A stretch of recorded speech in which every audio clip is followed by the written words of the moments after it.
On October 5th, I went to Seward, Nebraska. That's right, Seward, Nebraska, not Alaska. For about 50 years, Seward, Nebraska has been the home of the world's largest time capsule.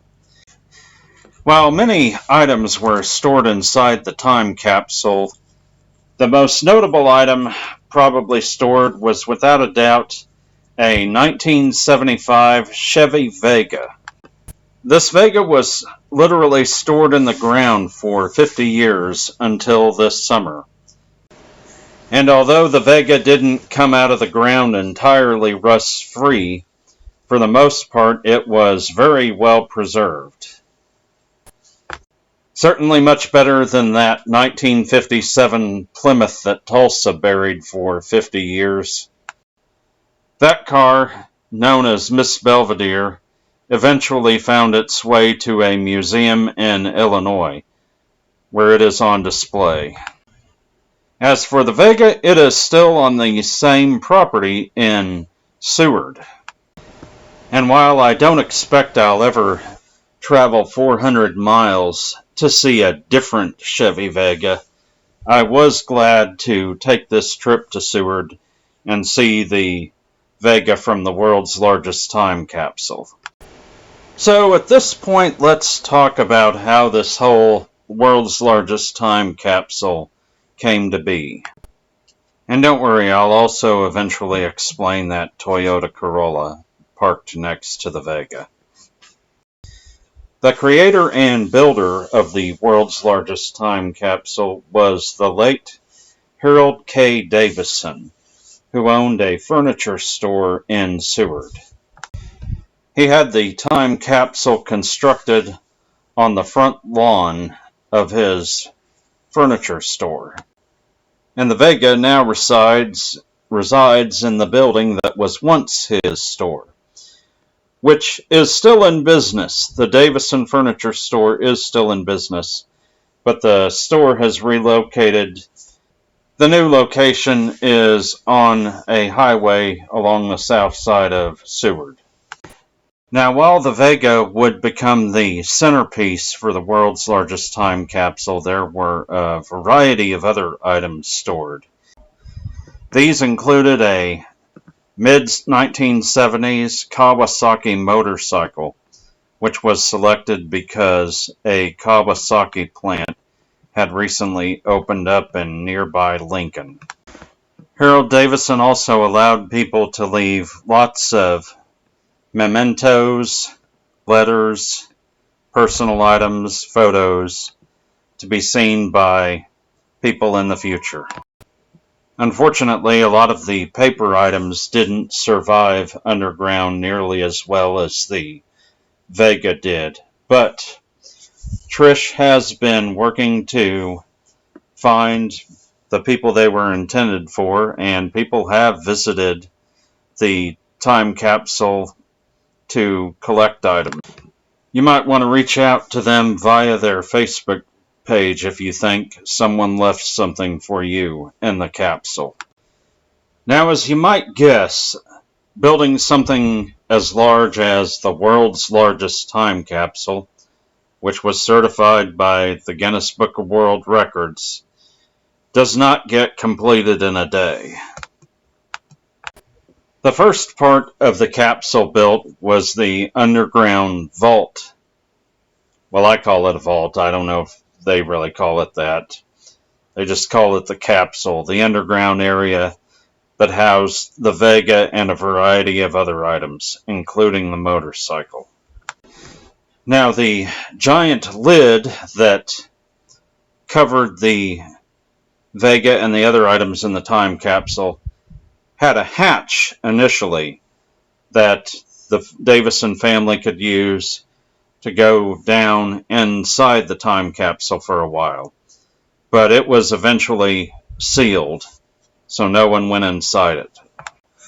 Harold Davisson then came up with an idea to build a pyramid on top of the time capsule, which you can obviously see in these pictures. The pyramid was put back together after the Vega and the other items were unearthed. Now the pyramid is where the 1972 Toyota Corolla comes in. I believe it's a 72 Corolla. If I'm wrong about the exact year, we know it's an early 1970s Toyota Corolla, if nothing else. Harold Davisson decided to store the Toyota Corolla inside the pyramid. According to his daughter Trish, he actually did not like foreign cars, and he would let kids ride on it and whack it with a hammer. Unlike the Vega, which was purchased brand new for the time capsule, the Corolla was something of a beater even in the early 80s. And I guess her dad just thought it'd be a good idea to go ahead and put it in the time capsule. In case I didn't mention it earlier, the pyramid, which was added later, was built in the 80s. Alright, so let's talk about how Mr. Davisson selected the Chevy Vega to be in his time capsule. He originally wanted to have up to 3 new cars in the time capsule. This is something his daughter Trish confirmed, and she also admits she's kind of glad he didn't, because that would have taken up a lot more room. Trish also told me that her family was mostly a Pontiac family, that she remembers them owning several Pontiacs. Mr. Davisson had originally hoped to get the local car dealers to each donate a new car to his time capsule, but they wouldn't do it, probably because of cost. So he bought one. So what did he buy? He bought the cheapest car he could get, the 1975 Chevy Vega. Now, although the dealership wouldn't donate a car, they were reportedly helpful to Mr. Davisson in providing recommendations that, for example, it be stored without fluids in order to be well preserved. And while I can't sit inside the car to confirm, it's been told to me that this is a true 0-mile car. 0 miles, even though a lot of cars, new cars, get some mileage, at least a few miles on the odometer from test drives at the factory or the dealership. This Vega reportedly has 0 miles.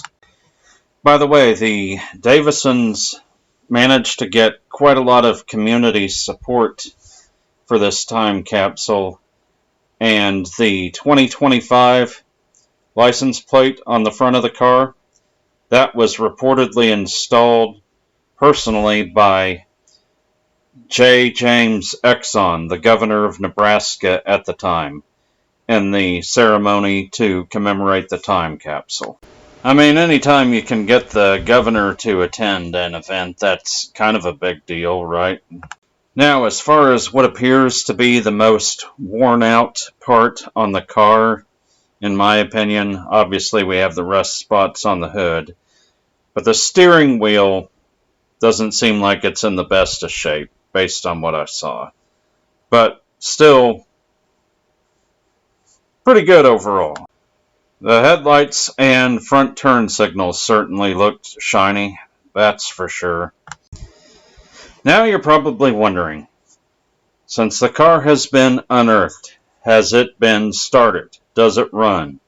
Has it been made to run? The answer is no, not yet.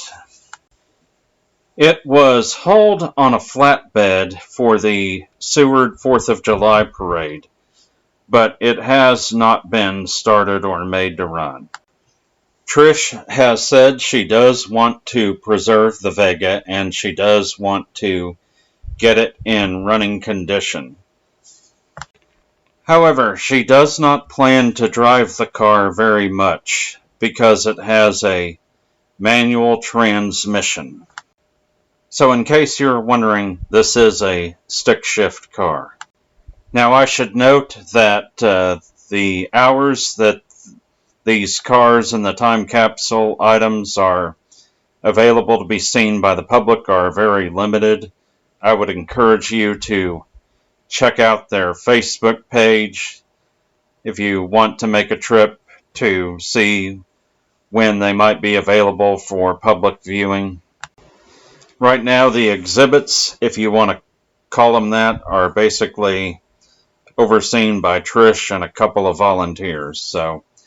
But I'm glad she does have it available some for public viewing, and I'm glad I was able to go visit the world's largest time capsule and see the time capsule Vega. And I have a parting thought. If you're a capitalist, you might want to use this as an example of private enterprise doing it better than the government. Because after all, Harold K. Davisson's plan to preserve the time capsule Vega worked out a heck of a lot better than Miss Belvedere did for the city of Tulsa. Thank you for watching. Please click like and subscribe.